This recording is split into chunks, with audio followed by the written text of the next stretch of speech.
Welcome back, crew. Something a little bit different today. Just want to have a quick chat about the state of the meta for OP13 and where our ace leader is sitting for that meta. Now, if you haven't been following the, I guess over in the East, how things are unpanning, we have basically a couple of strong leaders at the forefront, and I guess the big ones are going to be the or Emu. This is one of the key ones. We have still red, blue, ace is doing quite well. Roger is falling off, but is still quite strong. We've also got the blue, purple Luffy is still doing quite well, even with its hindrance of the Katakuri and Big Mum. And I guess the green Zoro is still doing relatively well. Now, what I want to talk about is how our ace is looking at the moment. And I think we've got the ace to a very, very strong point. And I think this ace is able to contend with a lot of these big decks. There is one, however, which is incredibly difficult for us to overcome. And I want to talk about that today and why the decks are doing well in the OP13 meta. I am really thinking about the Nationals event and whether ace is viable for this event, and we're going to talk about that today. So the main deck I want to talk about right now is actually EAM. Now, if you haven't come across EAM, I'm sure you would have, but what EAM essentially does is it starts with this stage on the board. And this stage is such a powerful stage that if you use 3 Don, you can essentially bring any 5 Elders character onto the board that has a cost equal to the amount of Don that you have on the board. Can be rested, right? And what it's essentially doing is for 3 Don, you can get this one here onto the board. You then need to rest another Don from this effect here. And this one will allow you to bring out your 5 Elders from the trash. So all 5 Elders of different names come from the trash onto the field. So for 4 Don, you can get 1, 2, 3, 4, 5 cards onto the board, all with 5,000 attack. 5,000 power onto the board. We do have a lot of effects from these cards as well, which is quite insane. This one here is buffing them all 2,000. I think it's this one. Maybe it's this one. This one. One of them. I'm sure it's this one. Yes, this one. It buffs them all, so their base power is 7,000. So then you've got 7,000 power coming at you on your next turn. They're obviously not attacking the turn that they play this out. But this one does. This one is rush, so this one can attack, and it also negs 2,000 power from a character. Really strong effect. So essentially what you're sort of facing is they play this out, they establish 2 blockers from this effect. Not only that, but when they play this out, they also get a KO from this effect here. So they KO a 5 cost or less. This is really bad for us because our deck is centered around 5 cost characters. And this is one of the big troubles that I'm having with this deck is this card here KOing a 5 cost, establishing 2 blockers on the field, and then because you can play this out for 4 Don, you've got 6 Don left. And what they tend to do is, leave a couple of Don up. For this card here, it never existed. It beefs up a character or leader 4,000 for that battle, which is really strong. They can get out of a lot. So you manage to get past their blockers. You swing 3 times, say. They block once, they block twice. They counter out of the last one. And then next turn, they can attack with this, attack with this, attack with this, attack with leader. That's 4 attacks. Use 4 Don, bring it all back, and attack with this again. That's 5 attacks that's coming at your face for at least 7,000 each, and they still have some Dons to spare, so it's going to be more than that. So yeah, 5 attacks each turn, and then you know what they do next turn?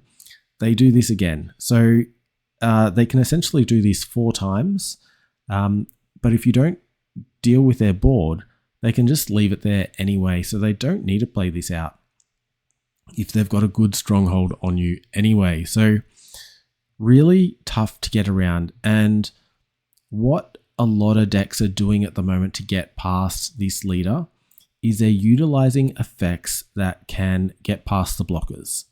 And the blockers are one of the biggest issues because of the high defense on your turn, and then they've got a high oppressive nature on their turn. Really hard to deal with, but if you can overcome the blockers, you can put enough pressure on that they can't afford to attack with these. So here's what they do. And yes, they do attack with these because they just bring them back the same turn. Really strong. A lot of the decks are utilizing mechanics that either get past blockers or rest blockers. So green decks are in a strong favor against Eam because Hody rest down 2 blockers or can rest the Don. So you can rest the Don to stop this effect, or you can just rest the blockers and then attack in. Really strong to get around this effect. So any green deck, slot in a Hody for your finisher, you're going to do well. Similar to that, red decks, slot in a Roger, get yourself or them down to 0 life, and then you can just push through and take the win. It's a little bit more risky with the red decks because these guys can attack 6 times on their turn. Sorry, 7 attacks on their turn. So leaving yourself with 0 life is very risky. Decks like Ace, the RU Ace, can get past this. They can. They've got such a defensive body with the Newgate and other little blockers, and also their leader being a 6k, that can reduce 2000 off an attack. Very strong in general for defending off attacks. So often that deck will drop down to 0 so it can punish you the next turn with a Roger and the Newgates just on the field. Having, say, 2 Newgates and a Roger, you know, this deck is done. Other red decks are going to struggle a little bit more because they need to get Eam down to 0 life before they can initiate this effect. Red being a rush sort of centric deck and going for that early aggro should still be able to pull this off just fine. So this brings me back to where we're at with our Ace. Now, Ace is not green and it's not red. It doesn't have these tools to be able to get past the blockers. And what I'm finding also is even our Odin hacks don't work. We can't double swing with Odin because what ends up happening is they use this card here. It can minus 2000 off any character. So this card attacks, it'll attack face probably for 7,000, and or maybe it just goes into Odin for 7,000 and Odin becomes a 6,000. Now, you know, we defend it with one of our 2k counters. No worries. But what they do is they then bring it back. They use this effect. They use a Fordon. They bring everything back. They bring this back and it's rush. So they attack again. Now your Odin is at 4,000 and it's up against a 7. But they still have 6 Dawn that they can throw on this thing. So they basically smash into Odin. If you defend Odin, the following turn, they just drop this back. And, you know, your Odin is going to get blocked out by 2 anyway. If you attack twice with Odin, it gets blocked twice. You might get 1 hit in with your leader, which is probably just never existed anyway. And so you really don't get a strong turn into them. Basically, you use all of your resources to have no effect, and they aren't worried because next turn they just bring this back, do it all again, you've lost your resources, then that following turn, they just wipe you. I've tried to find other ways to get around this. I was looking at Garp. I'm like, ooh, Garp, let's bring back Garp. Garp was great. Garp, what he did was you throw 2 Don onto him, when attacking, if you've got 4 or less cards in your hand, your opponent cannot activate blocker during this battle. Like, this is exactly what we need. Get them down to 0. Get past these 2 blockers by just throwing the Don on here and attacking straight through.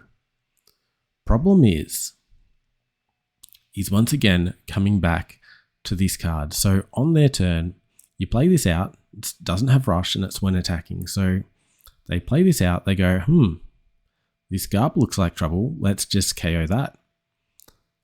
Off Garp go. So Garp is no longer an option. I was looking at a similar thing with a Boa as well. I thought Boa could be good. It can shut something down. We can then use Perfume Femur. It is an extra card required to pull this off. Use the Perfume Femur and attack through. But once again, it is a 5 cost. It just gets KO'd. My last option I sort of looked at was using the Kuma. And using the Kuma, we can, heal 1, which is great. We can also use this Perfume Femur on the Kuma because it is a Warlord of the Sea. And we can then attack through. And 7,000 is a good number. And because it's a 6 cost, it just avoids this little handicap here of getting KO'd. So I sort of saw that as our only option. And it does work. It can get through. We can beat the Im deck.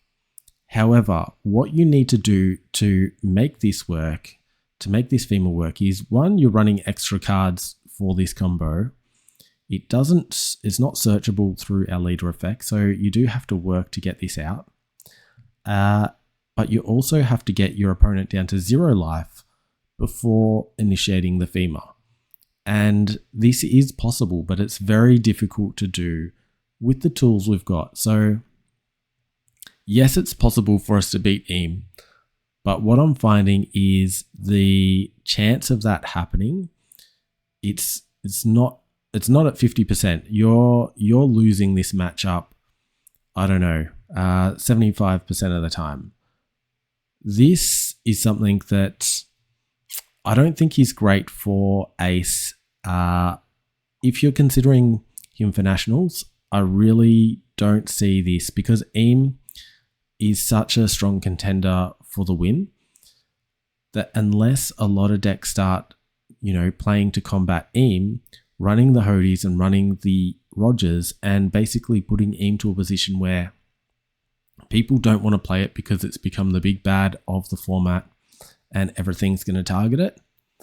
If that were to happen, maybe Ace would be more viable. But if you're likely to see, let's say 30% of your matchups are an Im, you're probably going to lose those matchups and not be in any sort of placing order. It means you're going to have to win everything else for that Ace to have a chance. And I don't know, at the moment, unless the Im ratios can drop down, I just don't see this Ace, our boy Ace, I don't see him being able to push through, unfortunately. So, not sure where to take the Ace leader right now. I'm still going to keep working at him. Where is he?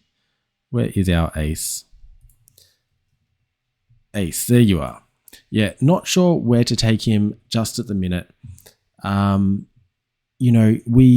We could do some drastic changes to him, but what I worry is that he sort of loses his identity that, he's this amazing leader that's able to work with the 5 cost characters and do these cool healing things, do all these like fancy plays. And I feel like if you strip him back and repurpose him into a deck that can, beat Im, you're kind of better off than playing a Nami deck which isn't utilizing his strong points.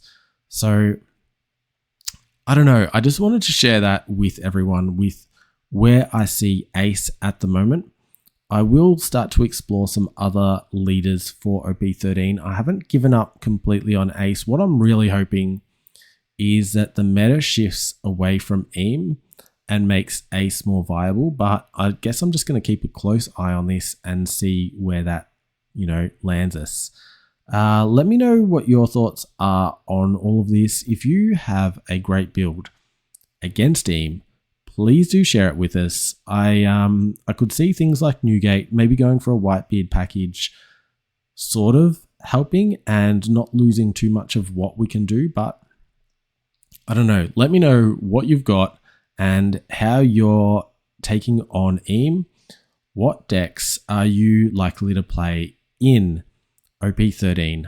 Very curious for to hear from you guys. You guys are what makes this channel, so please do share with me.